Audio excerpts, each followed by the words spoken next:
Hey, this is Counselor Maria DeCosta, and let's do the part 2 of family dysfunction.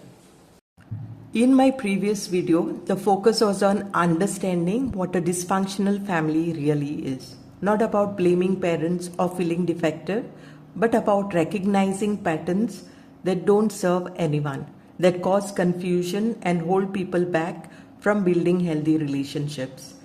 This time, the aim is to explore the different types of dysfunctional families using real life examples to make it easier for you to understand. The first is authoritarian family. This is a home where strict rules, control, and obedience are the main focus.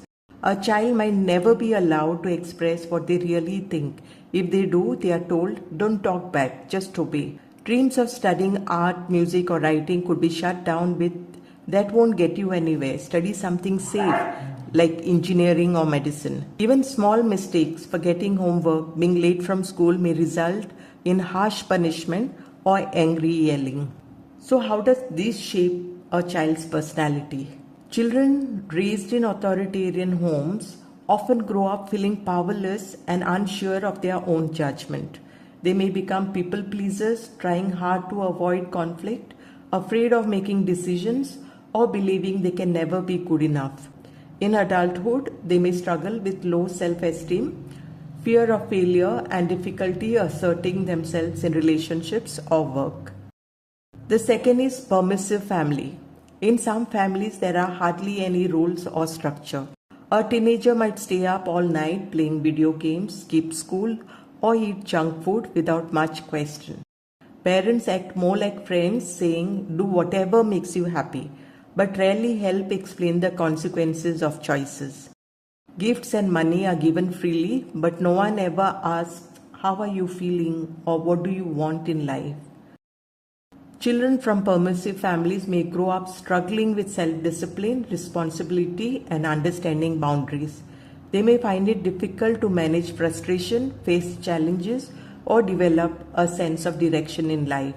In adulthood, they may act impulsively, struggle with commitment, or feel lost when structure is expected of them.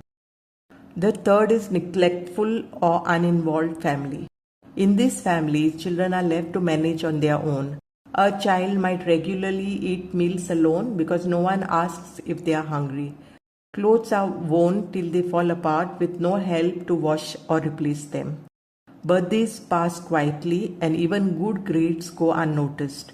Sometimes the eldest child takes care of younger siblings because parents are too busy working or emotionally absent. Children in neglectful families often develop feelings of worthlessness, believing their needs don't matter. They may become highly independent but also emotionally distant, feeling unworthy of love or attention. Later in life, they might struggle with trust, forming close relationships, or recognizing their own needs and emotions. The fourth is enmeshed family. Here, boundaries are so blurry that it's hard to tell where one person ends and another begins. A mother may constantly call her married son multiple times a day, expecting him to share every detail of his life. A child may be expected to solve fights between parents even though they are too young to handle it. Instead of asking what the child wants to study or who they want to be friends with, the family says you must do what's best for the family. A parent shares personal problems like financial worries or relationship troubles, making the child feel responsible for adult concerns. Children in enmeshed families often grow up confused about their own identity and self of independence. They may feel guilty for expressing their own needs, afraid that it will hurt others. In adulthood, they tend to struggle with saying no, setting boundaries, or making decisions without parental approval, and often feels overly responsible for others' happiness. The fifth is chaotic or inconsistent family. In these homes, nothing stays the same from day one to the next. Some days there are strict rules, other days there are none. A simple request, can I go out with friends, might be answered with a yes one day, shouting the next, or no answer at all. One week a child is told, we are proud of you, and the next, you are a useless person. Children raised in chaotic families often grow up anxious and hypervigilant, constantly trying to predict what will happen next. They may struggle with trust, fearing that people or situations are unreliable. As adults, they can develop low self-confidence, difficulty focusing, or a tendency to expect the worst in relationships and work life. The sixth is substance abuse dysfunction. When addiction affects the family, it leaves deep, painful marks. A parent may be drunk or high during important moments like school plays, family dinners, or birthdays. Children might hide alcohol bottles, make up excuses to relatives, or care for younger siblings when the parent is too absent or intoxicated. At times, family members act like everything is fine to avoid facing the problem. Children growing up around addiction often learn to hide their emotions and problems, becoming highly secretive and independent at a young age. They may struggle to trust others, fear abandonment, or develop a strong need for control in life. In adulthood, they might face difficulties with intimacy, fear of addiction themselves, or unhealthy coping mechanisms. The seventh is narcissistic or enabling dysfunction. Some parents focus on keeping up a perfect image in front of others no matter what happens at home. The family shows a picture perfect life on social media or in public, while real problems, conflict, addiction, neglect are hidden.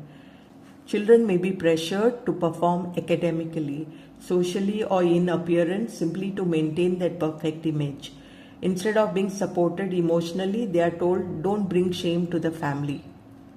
Children in narcissistic families often grow up feeling their worth depends solely on performance or appearance. They may struggle with deep self-doubt, perfectionism, or people-pleasing tendencies. In adulthood, they can have difficulty setting boundaries, accepting themselves, or knowing their true identity apart from expectations. Now, it's important to remember that most families don't fit perfectly into just one category of dysfunction. Often several patterns overlap, authoritarian one day, neglectful the next, sometimes chaotic or enmeshed. This makes it confusing and painful to understand what's really happening.